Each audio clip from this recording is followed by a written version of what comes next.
जी तो गाइज हम अपने फ्लटर के आज के इस ट्यूटोरियल में डिस्कस करने वाले हैं कि जब हम न्यू प्रोजेक्ट जो है वो हम क्रिएट कर लेते हैं तो उसके अंदर जो हमारे पास बिल्ट इन जो हमारे पास फोल्डर्स आते हैं, जो फाइल्स आती हैं, बेसिकली वो हैं क्या, उनका कहाँ कहाँ पे मतलब कौन सी फाइल का कहाँ पे यूज़ है या किस फोल्डर को हमने कहाँ पे यूज़ करना है, ये सारी चीज़ें जो है वो हम यहाँ पे डिस्कस करने वाले हैं अपने इस ट्यूटोरियल के अंदर। ठीक है, तो जैसे जैसे कि आप यहाँ पे देख सकते हैं कि मैंने एक जो है वो फ्लटर का न्यू प्रोजेक्ट जो है वो यहाँ पे क्रिएट किया हुआ है आपके सामने। यहाँ पे माई ऐप 2 जो है उसका नाम है और उसके अंदर मुझे मुख्तलिफ किस्म के फोल्डर्स और फाइल्स जो है वो बिल्ट इन, मतलब जैसे मैं प्रोजेक्ट क्रिएट करता हूँ तो वो मेरा जो एंड्रॉयड स्टूडियो या जहाँ से भी मैं अपना प्रोजेक्ट जो है वो क्रिएट करता हूँ वहां से मुझे ये फाइल्स जो है वो ऑटोमेटिकली बाय डिफॉल्ट मिल जाते हैं या ये फोल्डर्स मुझे बाय डिफॉल्ट मिल जाते हैं। तो अब हम बारी बारी देखते हैं कि बेसिकली इन फोल्डर्स का काम क्या है या इन फाइल्स का काम क्या है और ये हम किस तरह से जो है वो इनको इस्तेमाल कर सकेंगे और किस तरह से जो है हम इनको यूज कर सकेंगे। ये सारी चीजें जो है हम अपने आज के इस ट्यूटोरियल में देखने वाले हैं। देखें,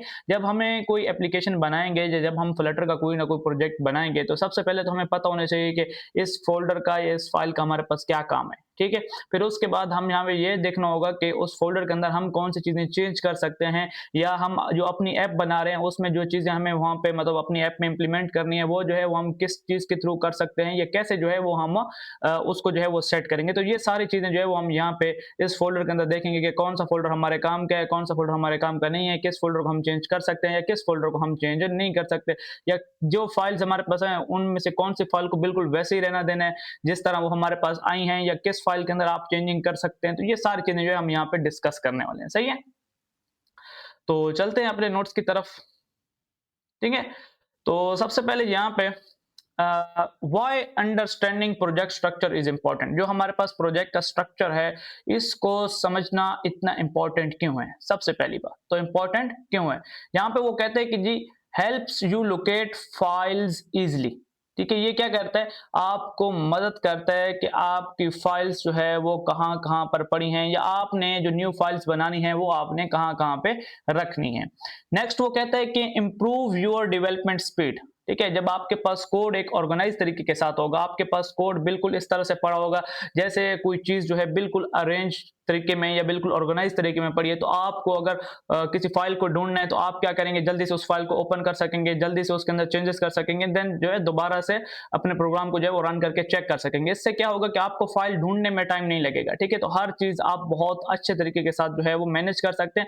इसके थ्रू जो है आपकी डेवलपमेंट स्पीड जो है वो भी इंक्रीज हो जाती है। ठीक है, अब यहाँ पे कहते हैं मेक्स डिबगिंग इजियर। देखें, जब आपके पास कोड अच्छे से ऑर्गेनाइज होगा, जो आपके पास कोड जो है वो वेल स्ट्रक्चर्ड होगा, तो आपको जो है वो डिबग करना इजियर जो है वो आपको लगेगा। वो कैसे डिबगिंग किस तरह आपके लिए यहाँ पे इजियर होगी, वो आपके लिए इस तरह इजियर होगी ना। देखें, जब आपको पता चलेगा कि मेरी इस फाइल में जो है वो ये मसला आ रहा है तो आप फौरन से जाके उस फाइल को जो है वो ढूंढ के उसके अंदर जो है वो चीज ठीक कर सकेंगे। अगर आपका कोड ऑर्गेनाइज नहीं है, अगर आपका जो प्रोजेक्ट का स्ट्रक्चर है वो इतना बेहतरीन नहीं है, तो आप पहले तो अपनी फाइल को ढूंढें। जब आपको फाइल मिल जाएगी देन आपको ये नहीं पता चलेगा कि इस फाइल को मैंने दूसरी फाइल के साथ किस तरह और किस तरीके के साथ जो है वो कनेक्ट किया हुआ है। तो ये सारी चीजें जो है फिर आपको इशू करती हैं। तो इस वजह से जो है ये प्रोग्राम का जो स्ट्रक्चर है ये वेल ऑर्गेनाइज या इसको समझना जो है वो हमारे लिए बहुत ज्यादा जरूरी है।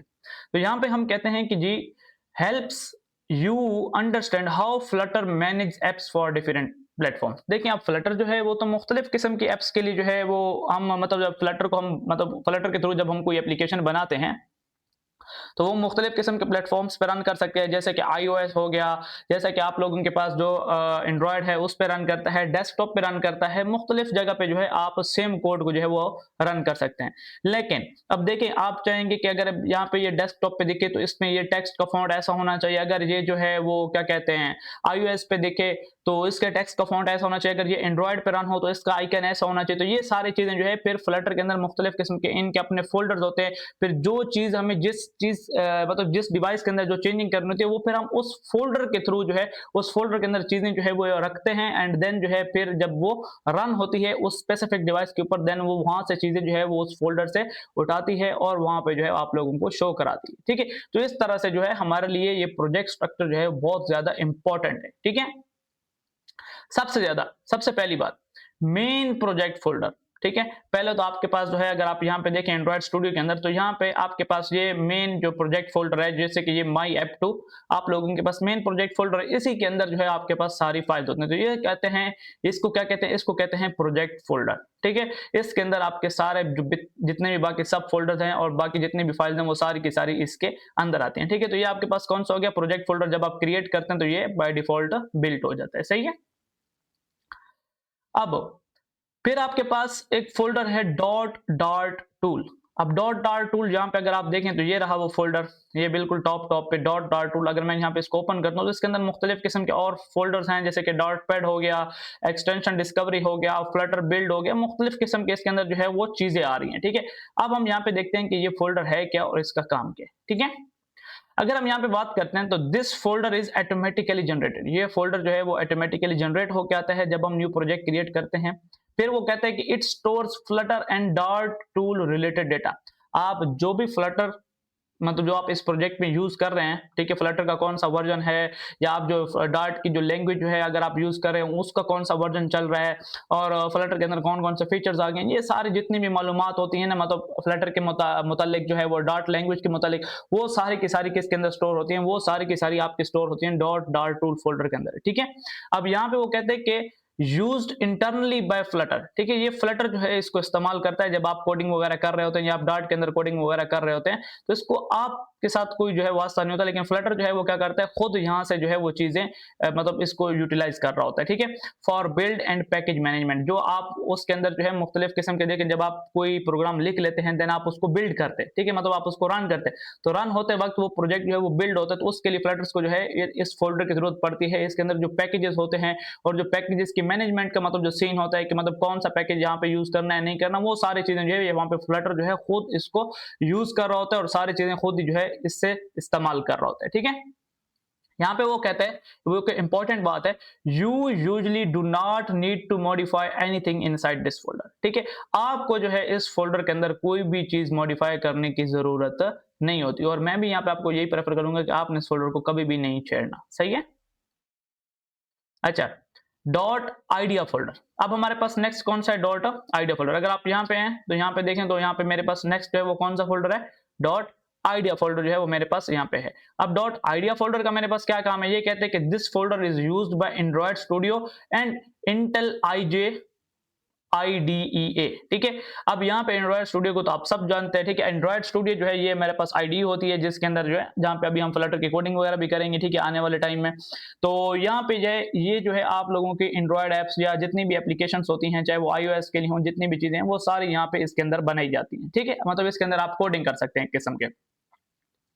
और जो यहाँ पे इंटेल IJIDE है, ये बेसिकली जावा बेस्ड जो है मतलब सिस्टम है, जिसके अंदर जावा जावा से जो है वो मतलब जावा का कंपाइलर वगैरह जो है इस तरह सेट होता है। तो जावा की जितनी भी कोडिंग होती है, अगर आप जावा के थ्रू जो है वो एप्लीकेशन डेवलपमेंट करते हैं जावा एंड कोटलन के थ्रू, तो वो आप यहाँ पे इंटेल IJIDE के अंदर भी कर सकते हैं, ठीक है। तो यहाँ पे ये मजीद कहते हैं कि इट स्टोर्स प्रोजेक्ट सेटिंग्स, ठीक है। ये फोल्डर जो है डॉट आइडिया, इसके अंदर आपके प्रोजेक्ट की सेटिंग्स होती हैं, मतलब कि आप अपने इस प्रोजेक्ट के हिसाब से इस एंड्रॉइड स्टूडियो को कैसे यूज करना चाहते हैं, इसका फॉन्ट कैसे सेट कर रहे हैं, ये वो सारी चीजें यहाँ पे इस फोल्डर के अंदर होते हैं, ठीक है। और यहाँ पे IDE कॉन्फ़िगरेशंस होती हैं, ठीक है, मतलब IDE की जितनी भी सेटिंग्स होती हैं या जो प्रोजेक्ट के लिए आपको जितनी भी चीजें मतलब जो आपने प्लगइन्स वगैरह इस्तेमाल किए हुए हैं इस प्रोजेक्ट के अंदर, उसकी जितनी भी सारी सेटिंग्स हैं वो आपकी डॉट आइडिया फोल्डर के अंदर होती हैं।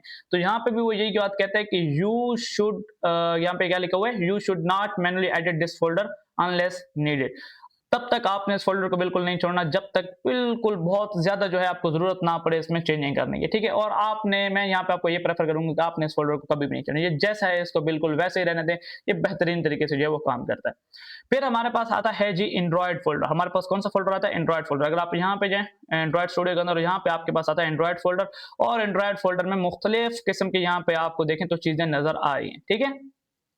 अब इस फोल्डर के अंदर क्या स्टोर होता है, इस फोल्डर के अंदर एंड्रॉयड के मुताबिक सारी चीजें जो है वो स्टोर होती है। फर्ज करें कि जो आप कोड बना रहे हैं उस कोड को अगर आप चाहते हैं कि एंड्रॉयड पे चले और एंड्रॉयड पे उसका आइकन ऐसा नजर आए, फॉन्ट ऐसा नजर आए, या उसमें बैकग्राउंड पिक्चर ये हो फला हो, तो वो सारी चीजें फिर आप इस फोल्डर के अंदर जो है वो सेट करते हैं, ठीक है। तो हम यहाँ पे इसको मजीद स्टडी भी कर लेते हैं। ये कहता है कि contains all Android specific code. अगर आप चाहते, अब देखें वैसे तो जो भी आप कोड लिखते हैं फ्लटर के अंदर वो यूनिवर्सल होता है। यूनिवर्सल का मतलब क्या है कि जब आपने फ्लटर के अंदर कोई कोड लिख दिया, तो आप उसको जहाँ पे जिस भी मतलब फ़ाइल के साथ या सॉरी जिस भी डिवाइस के साथ आप रन करना चाहते हैं, जिस डिवाइस के ऊपर, तो वो उस डिवाइस के हिसाब से बिल्कुल परफेक्टली काम करेगा। लेकिन आप चाहते हैं कि ये जो मेरी ऐप है बाकी सब डिवाइसेज़ पे बिल्कुल सेम रहे, लेकिन अगर ये एंड्रॉयड पे चले, तो उस पे ये वाला आइकन जो है वो इस तरह नज़र आए। ठीक है? मतलब कोई किसी डिवाइस के लिए कोई स्पेसिफिक चेंजेस जब आप कर दें, तो फिर आपको उस डिवाइस का जो फ़ोल्डर है, जो कि यहाँ पे मौजूद होते हैं, फिर आपको वो चाहिए। ठीक है? अगर यहाँ पे आप एंड्रॉयड के लिए मतलब कोई चीज़ चेंज करते हैं या उसके लिए कोई मखसूस कोड लिखते हैं, तो वो आपको फिर इस फ़ोल्डर के अंदर जो है वो रखना होता है। अब यहाँ पे वो कहते हैं कि used when your app runs on Android device. ये फ़ोल्डर सिर्फ तब रन होगा जब या ये फ़ोल्डर सिर्फ तब इस्तेमाल होगा जब आपकी जो ऐप है वो किसके ऊपर रन होगी? एंड्रॉयड डिवाइसेज़ के ऊपर रन होगी। ठीक है? इसके अंदर मज़ीद वो कहता है कि includes Gradle files, manifests and native Android code. मुख्तलिफ किस्म के अंदर इसके अंदर फाइल्स होती हैं जो कि एंड्रॉयड को मतलब उस कोड को एंड्रॉयड के ऊपर रन करने के लिए जो है वो ज़रूरी होती है। ठीक है? अब यहाँ पे वो कहते हैं कि you only modified this folder. आप इस फ़ोल्डर को सिर्फ तब मॉडिफाई करें जब आप फ्लटर के सॉरी एंड्रॉयड के नेटिव फीचर्स के साथ जो है जब आप काम करना चाहते हैं। मतलब आप चाहते हैं कि जो मेरी ये इस प्रोजेक्ट की ये जो मखसूस चीज़ है, ये जो चीज़ है, ये इस पे इस तरह नज़र आनी चाहिए, इस पे इस तरह नज़र आनी चाहिए, एंड्रॉयड के हिसाब से ये ऐसी लगनी चाहिए। तो फिर आपने इस फ़ोल्डर को जो है देन यूटिलाइज़ करना और सारा काम फिर आप इसके अंदर करेंगे। ठीक है? नेक्स्ट हमारे पास iOS फ़ोल्डर का काम है, मतलब एप्पल, ठीक है? आप सब हम आईफ़ोन वगैरह यूज़ करते हैं। अगर आपने iOS डिवाइसेज़ के लिए जो है वो कोई स्पेसिफिक चेंजेस रखने हैं, जैसे कि हमने एंड्रॉयड की बात की ना, तो अगर आपने मतलब एंड्रॉयड के ऊपर ये वाला आइकन ऐसा रखना है, लेकिन अगर आप चाहते हैं कि नहीं मैंने एंड्रॉयड के अंदर आइकन ऐसा रखना है और एप्पल के अंदर आइकन जो है वो इस तरीके से रखना है, तो फिर आपको जितनी भी सारा मतलब उसके iOS के जो रिलेटेड कोड होगा, वो सारा आपको iOS के जो फ़ोल्डर है इसके अंदर रखना है। ये भी सेम और सेम उसी तरह है जैसे आपके पास एंड्रॉयड फ़ोल्डर होता है। देन फिर आपके पास वेब फ़ोल्डर है। अगर आपको जो भी मतलब अब ये कोड जो है, ये तो वेब बेस भी हो सकता है, ठीक है? ये तो हर जगह चलता है ना। ऐसा तो नहीं है कि आप एंड्रॉयड के मतलब देखिए ना, आप जब फ्लटर का कोड बनाते हैं तो वो एक एप्लीकेशन बनती है।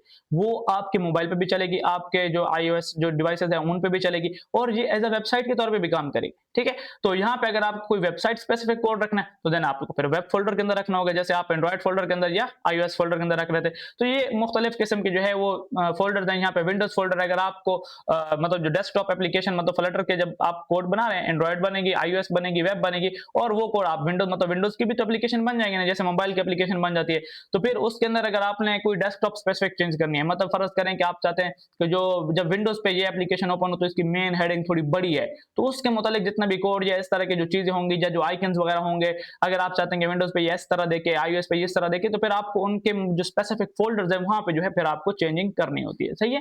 देन इसके अंदर लिनक्स फ़ोल्डर भी है, मैकओएस फ़ोल्डर भी है, मुख्तलिफ किस्म के फ़ोल्डर हैं जिसके ऊपर जो है अगर आपने उस प्लेटफ़ॉर्म के मुतालिक जो है वो आपने क्या करना है, स्पेसिफिक जो है अगर आप वो कोड रखना चाहते हैं, देन आपको फिर वो उसी तरह से जो है वो परफ़ॉर्म करना होता है, ठीक है?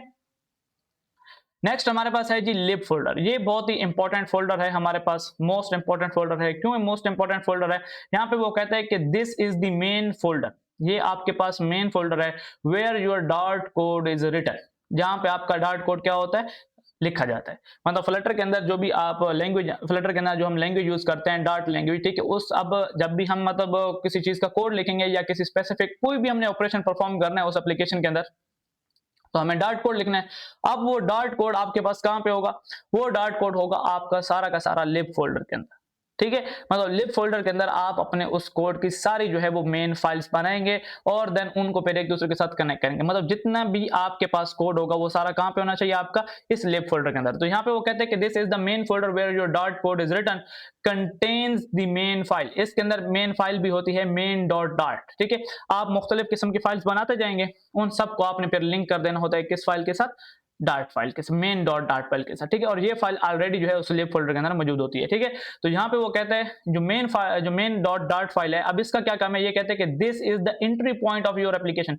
जब आप अपने फ्लटर प्रोजेक्ट को जो है वो बिल्ड करते हैं, ठीक है? मतलब आप उसको रन करने की कोशिश करते हैं आप उस ऐप को, तो जो सबसे पहले रनिंग में जिस फ़ोल्डर को चेक किया जाता है वो होता है आपका लिब फ़ोल्डर और उस लिब फ़ोल्डर में जो सबसे पहली फाइल होती है वो चेक की जाती है मेन डॉट डार्ट फाइल, सही है? तो यहाँ पे वो मज़ीद कहता है you will spend most of your time working inside this folder. आप अपने प्रोजेक्ट का ज्यादातर टाइम आप इसी फोल्डर को जो है वो यहाँ पे काम करने में जो है वो गुजार लेंगे। क्यों? क्योंकि सारी कोडिंग जितनी भी आपने डार्ट कोई कोडिंग वगैरह करनी है, वो सारी आपने इसी फ़ोल्डर के अंदर करनी है। तो आपका सारा का सारा जो काम होता है वो लगभग इसी फ़ोल्डर के अंदर होता है, ठीक है? कभी-कभी आपको दूसरे फ़ोल्डर्स के अंदर भी काम करना पड़ जाता है, लेकिन जो मोस्टली जो काम होता है वो आपका इस फ़ोल्डर के अंदर होता है। अब यहाँ पे एक बिल्ड फ़ोल्डर है, ये ऑटोमैटिकली जो है वो बन जाता है जब आप अपने प्रोग्राम को रन करने की कोशिश करते हैं। तो यहाँ पे लिखा हुआ भी है कि स्टोर्स कंपाइल्ड, यहाँ पे अगर आप देखें तो यहाँ पे भी बिल्ड फ़ोल्डर आपके पास होगा, ठीक है?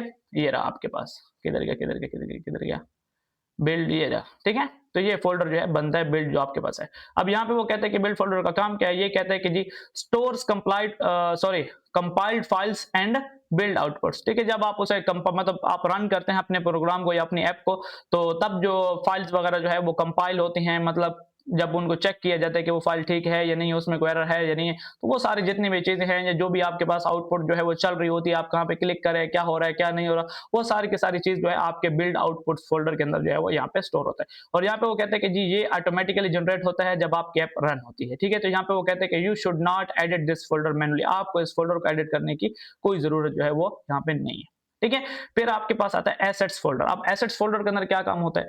एसेट्स फ़ोल्डर्स के अंदर आप अपने मतलब जो आपका ऐप है उसके अंदर आप जितनी इमेजेस वगैरह यूज़ करना चाहते हैं, जो आप फ़ॉन्ट्स यूज़ करना चाहते हैं, जो आप बैकग्राउंड पिक्चर्स यूज़ करना चाहते हैं, जो उस फ़ोल्डर के मतलब जो उस ऐप के आइकन्स हैं, जितनी भी ये सारी चीज़ें होती हैं ना, जो उसका असासा होता है उस ऐप का, ठीक है? मतलब चाहे वो पिक्चर्स है, चाहे फिर वो फ़ॉन्ट्स हैं, जो भी चीज़ है, वो सारी की सारी आपकी इस एसेट्स फ़ोल्डर के अंदर आती है, ठीक है? यहाँ पे लिखो भी है used to store images, font, icons and other resources, you must declare assets inside pubspec.yaml to use them.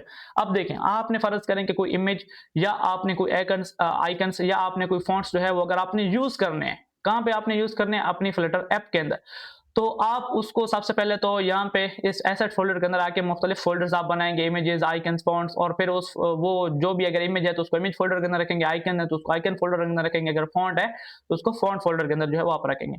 फिर आप जब उस इमेज या उस ऐप को अगर आप यूज़ करेंगे अपने फ्लटर ऐप के अंदर, तो सबसे पहले आपको उसको रजिस्टर करना पड़ेगा किसके अंदर? pubspec.yaml फ़ाइल के अंदर, तब ही आप उसको जो है वो यूज़ कर पाएँगे। सही है ना? तो ये चीज़ बहुत ज़्यादा इंपॉर्टेंट थी कि आप एसेट्स रख के, ठीक है, इस मतलब फ़ोल्डर के अंदर, और जब आप उसे यूज़ करेंगे तो वैसे आपको डायरेक्टली यूज़ नहीं मिलेगा। लेकिन पहले आपको उसके लिए pubspec.yaml फ़ाइल के अंदर ये बताना होगा कि मैंने ये एसेट फ़ोल्डर के अंदर ये इमेज रखे है, अब मैं इसको यूज़ करना चाहता हूँ अपनी ऐप के अंदर। सही है? या आइकन्स या फ़ॉन्ट्स जो भी है, सबके लिए सेम जो है वो तरीके का है। टेस्ट फ़ोल्डर है जी, contain test files for your applications. जब आपकी फ़ाइल जो है वो टेस्टिंग फ़ेज़ में होती है, तो जो भी आप टेस्ट वगैरह जो है वो इम्प्लीमेंट करते हैं अपने ऐप के ऊपर, तो वो सारी जितनी भी फाइल्स हैं वो सारी इस टेस्ट फ़ोल्डर के अंदर होती है। यूज्ड फॉर यूनिट टेस्टिंग, मतलब अगर एक बंदा जो है वो टेस्ट कर रहा है, या एक मॉड्यूल टेस्ट हो रहा है, या एक फाइल टेस्ट हो रही है, तो उसकी जो विजेट टेस्टिंग, जो आप विजेट्स यूज़ करते हैं ऐप के अंदर, तो जितनी भी टेस्टिंग होती है उसके मुतालिक जितना भी डेटा या जितनी भी फाइल्स होती हैं वो सारी की सारी आपके इस टेस्ट फ़ोल्डर के अंदर आती है। फिर आता है जी गिट इग्नोर फाइल्स, ऐसी फाइल्स, ठीक है, डेटा या ऐसी चीज़ें, जब आप देखें, आप अगर आप गिटहब के साथ जो है वो आप काम कर रहे हैं, गिट के साथ आप काम कर रहे हैं, तो फिर क्या होगा? ये फ़ोल्डर आपके काम आएगा, used when working with Git, ठीक है? अब इसमें होता क्या है कि specific which files and folders should not be uploaded to Git repository, ठीक है? जब आप गिटहब पे अपलोड करेंगे तो वहाँ पे आपको रिपॉजिटरीज़ बनानी पड़ती हैं। जब आप रिपॉजिटरीज़ बनाएँगे तो आप अब उसमें सेलेक्ट करेंगे कि ये फाइल्स वहाँ पे जानी चाहिए, उसके ऊपर अपलोड होनी चाहिए, ये फाइल्स नहीं होनी चाहिए। तो उसका जितना भी डेटा वगैरह है वो सब चीज़ें जो है वो यहाँ पे डॉट गिट इग्नोर फाइल जो है ये आपके पास जो है, इसके अंदर आप बताते हैं कि ये फाइल्स जानी चाहिए, ये नहीं जानी चाहिए, और इस तरह का जितना भी सारा सीक्वेंस है ये सब चीज़ें जो ऑटोमेटिकली हैंडल हो जाती हैं। जस्ट बताने का मकसद क्या है कि ये फाइल होती क्यों है। फिर आपके पास आता है जी डॉट मेटाडेटा फाइल। अब डॉट मेटाडेटा फाइल का क्या काम होता है जी? वो कहते हैं कि जी स्टोर फ्लटर प्रोजेक्ट मेटाडेटा। अब जो भी आपके प्रोजेक्ट का डेटा होता है, डेटा के डेटा को कहते हैं मेटाडेटा। फर्ज करें ना, देखें देखें मेरे पास एक डेटा है, जैसे कि एक मेरे पास एक टेबल है, उसमें लिखा हुआ है name Mohammad Ishfaq Khan, father name Mushtaq Ahmad Khan, या एज जो है वो इसकी 20 है। तो इस तरह का अगर कोई डेटा है, अब ये तो मेरे पास डेटा हो गया। अब डेटा का डेटा क्या होता है? जैसे कि नेम जो है वो किस फॉर्म में, वो स्ट्रिंग में है, उसके अंदर कितने कैरेक्टर्स हैं, ये किसने लिखा था, इसका ऑथर कौन है, ये सारी चीजें जो है ये डेटा के डेटा कहलाती है, ठीक है? अगर एज है तो वो उसकी डेटा टाइप क्या है, और एज जो है वो कितने नंबर से मुश्तमिल है, और उसका कॉलम नेम कौन सा, ये जितनी भी चीजें हैं फिर ये डेटा का डेटा कहलाती है, ठीक है? इसी तरह जो आपके प्रोजेक्ट का डेटा होता है, मतलब जो फाइल्स आप अंदर प्रोजेक्ट के अंदर बनाई हैं, जो इमेजेस पड़ी हैं, उनकी डिटेल्स या उनका जितना भी डेटा होगा वो सब कुछ क्या होगा, या आपका प्रोजेक्ट जो है वो बना कौन रहा है, उस बंदे का नेम क्या है, ये किस अकाउंट से बन रहा है, ये किस सिस्टम से बन रहा है, ये सारी जितनी भी चीजें होती है वो होती हैं आपकी डॉट मेटा डेटा फाइल के अंदर, ठीक है। तो यहाँ पे ये भी कहते हैं कि ये इंटरनली जो है वो यूज किया जाता है फ्लटर टूल्स की जानिब से, ठीक है। तो ये भी फ्लटर जो है खुद ही इसको मैनेज करता है, खुद इसको बनाता है और खुद ही इसको जो है वो यूज करता है।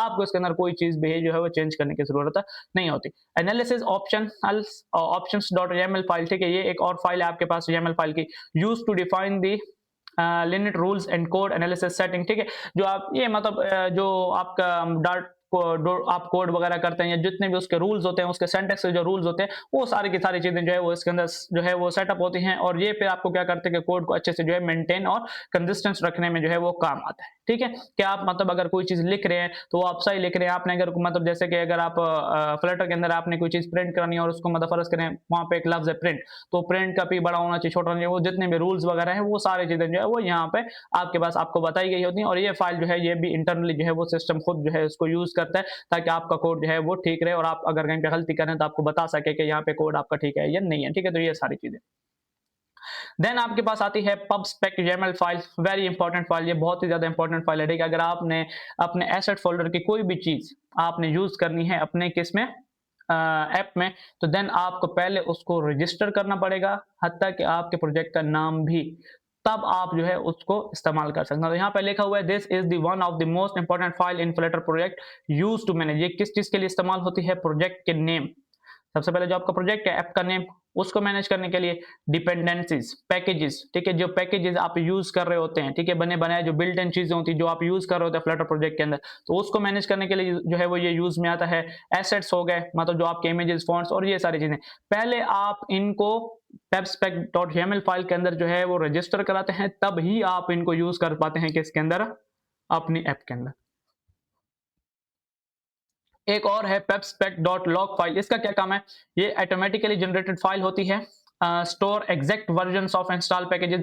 देखिए जब आप फ्लटर वगैरह इंस्टॉल करते हैं तो उस मतलब जब आप प्रोजेक्ट बनाते हैं तो उस प्रोजेक्ट के लिए जो बिल्ट इन जो आपको बाय डिफॉल्ट जो पैकेजेस आपको मिलते हैं जो कि उस ऐप को रन होने में या काम करने में जो वो मदद करते हैं, तो उसका जितना भी यहाँ पे आपके पास मतलब वर्जन्स होते हैं वो सारे के सारे स्टोर होते हैं किसके अंदर, pubspec.log फाइल के अंदर, ठीक है। तो यहाँ पे ये क्या कहते हैं, help maintain consistency across system, तो ये सिस्टम की फाइल होते हैं, इनके साथ हमारा जो है वो कोई ताल्लुक नहीं है। रीडमी .md फाइल, इसके अंदर आप अपने प्रोजेक्ट की जो डॉक्यूमेंटेशन है वो सारी लिखते हैं, ठीक है। ये मार्क डाउन लैंग्वेज की फाइल है, इसके अंदर आप बताते हैं कि आपका प्रोजेक्ट क्या है, कैसे काम कर रहा है, जितने भी डॉक्यूमेंटेशन होती है जो आप लोगों को सेंड करते हैं, ठीक है। या अगर आप इसको कहीं पे गिटहब पे अपलोड करेंगे तो अगर कोई देखना चाहता है कि आपके प्रोजेक्ट के अंदर क्या है, मतलब बगैर उसको ओपन किए प्रोजेक्ट को, सिर्फ वो रीड आउट करना चाहता है कि आपने अपने प्रोजेक्ट के अंदर कौन कौन से फीचर दिए हैं, तो वो सारी की सारी चीजें जो डिटेल्स होती हैं वो readme.md मतलब readme.markdown फाइल के अंदर जो है वो आपको मिलते हैं। एक और है .iml फाइल, अब ये क्या है कि used by IntelliJ based ID store module configurations, तो ये जो इंटेल आईजे है, अब हम उस पे तो काम कर नहीं रहे, हम तो एंड्रॉइड स्टूडियो के अंदर काम कर रहे हैं, लेकिन जो इंटेल आईजे है मतलब जो जावा बेस्ड आपके पास आईडी है, उनके अंदर अगर आप फ्लटर प्रोजेक्ट क्रिएट कर रहे हैं तो देन आपको .iml फाइल जो है फिर जरूरत पड़ेगी, ठीक है। एक्सटर्नल लाइब्रेरी सेक्शन होता है, ये क्या करता है, shows all installed packages and dependencies, help you access third party libraries. अगर आप अपने प्रोजेक्ट के अंदर जो है वो थर्ड पार्टी लाइब्रेरीज जो है वो आप यूज करते हैं या फाइल्स वगैरह यूज करना चाहते हैं, तो उसको जो है आपको एक्सटर्नल जो लाइब्रेरी का जो सेक्शन है इस फोल्डर के मतलब जितना भी प्रोजेक्ट का जो स्ट्रक्चर है वहां पे जो सेक्शन है एक्सटर्नल लाइब्रेरीज का, फिर आपको वो वहां पे जो है वो यूज मतलब रखनी होती है, देन आप उसको जो है वो यूज कर सकते हैं, ठीक है। यहाँ पे मुख्तलिफ किस्म की चीज़ें हैं, इसको हम यहाँ पे छोड़ते हैं। समरी जो है, जो हमारी इंपॉर्टेंट फाइल्स हैं वो हमारे पास जो है वो लिब फोल्डर है, बिल्कुल ठीक है, जो हमारे पास जिसमें हम अपना तकरीबन सारा काम जो है वो करेंगे और यही हमारे ऐप का जो है वो एंट्री पॉइंट भी होता है।